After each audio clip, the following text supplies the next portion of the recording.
Selamat berjumpa kembali di video kali ini ya di mata kuliah metode analisa bisnis ya. Kita akan membahas satu topik uh, terkait dengan consider perspective, stakeholder identification ya.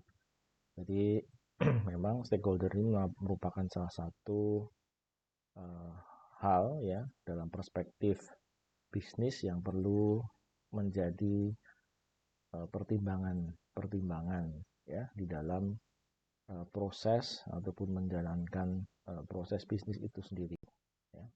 Karena tentunya stakeholder ini akan mempengaruhi ya berhasil atau tidaknya satu project di dalam suatu proses bisnis ya. Jadi stakeholder merupakan uh, elemen yang penting karena di dalam suatu project tentunya tidak bisa kita mengabaikan ya adanya kebutuhan untuk suatu teamwork yang bagus ya, teamwork yang solid ya, stakeholder yang eh, memiliki kapasitas dan kapabilitas yang bisa menjamin eh, tercapainya tujuan ataupun terselesaikannya suatu project dengan baik ya. Jadi di dalam perspektif ini perlu di awal kita memahami tentang uh, stakeholder identification. Ya. Nah, di dalam topik bahasan kita ini tentunya kita akan lebih fokus ke bagaimana mengidentifikasi stakeholder di dalam kebutuhan satu uh, apa menjalankan suatu project ya, di mana di dalamnya tentunya kita memerlukan ya sejumlah stakeholder untuk setiap proses-proses yang dijalankan. Nah, kemudian juga tentunya uh, working with stakeholder ini merupakan satu hal yang pasti akan selalu dialami di dalam setiap project ya, di mana kita tidak bisa tentunya bekerja seorang diri ya, butuh teamwork, butuh satu stakeholder yang bekerja sama ya, baik itu sebagai supplier, baik itu sebagai partner ya di dalam menjalankan proses bisnis tersebut. Bagi seorang bisnis analis juga penting ya dalam analisa bisnis untuk melihat perspektif stakeholder ini ya. Jadi kerjasama dengan stakeholder merupakan aspek kunci dalam analisis bisnis ya. Jadi bahwa stakeholder bisa mendukung atau bahkan memberikan kejelasan atau tidak terhadap perubahan yang dilakukan organisasi ya. Kemudian juga bisnis analis perlu melakukan investigasi terhadap situasi bisnis terkait dengan uh, stakeholder ya, relasi dengan stakeholder, dan perlu menganalisis informasi dan perspektif yang diperoleh ya, serta berbagai isu yang muncul ya terkait dengan stakeholder tersebut ya. Informasi yang diperoleh ini bisa sangat berharga dan bisa mungkin mengungkapkan ya adanya inkonsistensi atau adanya hidden agenda yang terjadi di dalam uh, proses bisnisnya gitu ya, yang kita tidak tahu kalau kita tidak mencoba melakukan satu penyelidikan ya dan analisis terhadapnya. Kemudian juga kegagalan dalam menganalisis ya, masalah ya terkait dengan relasi dengan stakeholder ini tentunya bisa eh, menyebabkan ya masalah di kemudian hari ya, karena stakeholdernya akan bekerja sama dengan kita di dalam setiap proyek yang kita jalankan ya dalam satu jangka waktu tertentu ya. Jadi tentunya lebih baik kita bisa clear di awal untuk bisa mengidentifikasi stakeholder kita ya, karakteristiknya, sehingga kita bisa mengelola dengan baik relasi dengan stakeholder tersebut ya. Jadi masalah ya, kegagalan dalam menganalisis ini dapat menyebabkan hal-hal di kemudian hari yang menjadi problem terkait relasi dengan stakeholder ya, termasuk terkait dengan berbagai proses bisnis yang dijalankan ya, adanya penundaan ataupun juga misalnya adanya perubahan persyaratan ya, adanya konflik ya antar stakeholder ya, sampai kepada kegagalan daripada proyek itu sendiri yang paling uh, paling parah begitu ya. Nah, jadi di sini ini menjadi satu hal yang menyadarkan kita betapa penting bagi kita di dalam menjalankan proyek bisnis untuk senantiasa juga melakukan ya pertimbangan-pertimbangan di dalam menjalin uh, apa kerjasama dengan stakeholder-stakeholder kita. Ya, kita harus bisa memahami daripada kapabilitas ya, track record ataupun juga berbagai hal terkait dengan stakeholder-stakeholder yang kita ajak di dalam menjalankan sebuah project. Nah, ada di sini 3 tahapan utama ya di dalam uh, working effectively with stakeholder. Jadi bagaimana kita bisa bekerja secara efektif dengan stakeholder ya. Ini kita harus memastikan melalui 3 tahapan ini ya. Yaitu yang pertama adalah stakeholder identification, yang kedua itu adalah stakeholder analysis, yang ketiga adalah stakeholder management ya.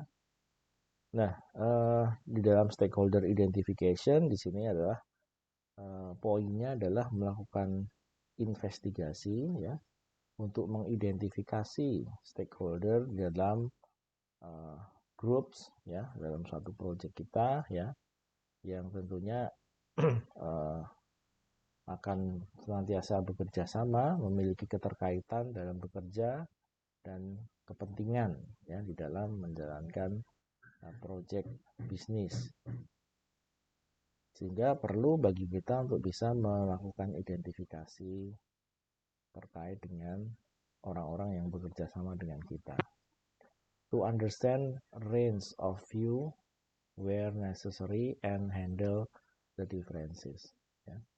Termasuk juga setelah kita memahami mengenai stakeholder kita, kita bisa memahami bagaimana sudut pandang ya, bagaimana hal-hal yang menjadi kepentingan ya, hal-hal utama yang perlu untuk di handles ya, dan juga termasuk perbedaan-perbedaan yang harus di handles ya. Jadi tentunya satu dengan yang lain pasti ada perbedaan. Jadi bagaimana bisa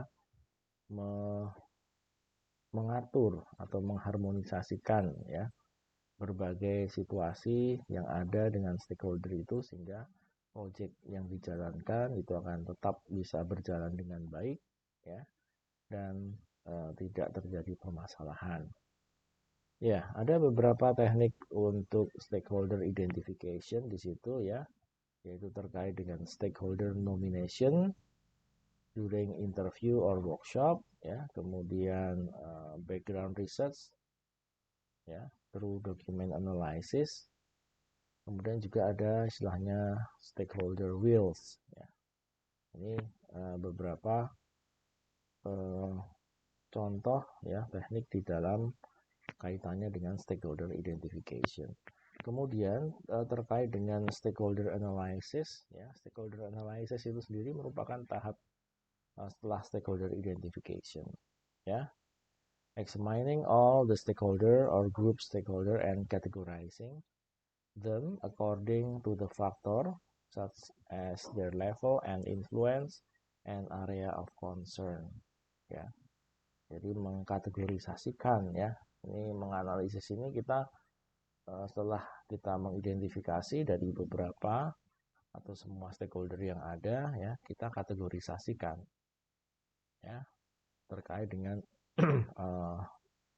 level of influence, area of concern, ya. Kemudian juga berbagai faktor yang lain yang memang diperlukan untuk melakukan analisis. Provide a means of decision, provide a means of designing the stakeholder management strategy to be adopted. Ya, jadi hasil analisis ini tentunya sangat berguna nantinya ya untuk bisa kita mengambil keputusan ya secara strategik ya di dalam konteks manajemen strategik terkait dengan proses ya yang akan dijalankan ya bersama-sama dengan stakeholder ya di dalam project-project bisnis yang dijalankan bersama dengan stakeholder ya. Jadi bagaimana melakukan pengelolaan relasi dengan stakeholder itu dengan tepat ya. Kemudian beberapa teknik for stakeholder analysis, di situ ada the power atau interest atau power impact grid ya. Ada CATWO atau juga disebut Foucault atau Peretz ya. Ada juga business activity modeling. Kemudian juga ada RACI atau RASCI ya. Nah, ini beberapa teknik di dalam stakeholder analysis. Nah, kemudian yang berikutnya terkait dengan stakeholder management. Ini tahap yang berikutnya ya. Provide the basis for ongoing work ya with the stakeholder during a project ya.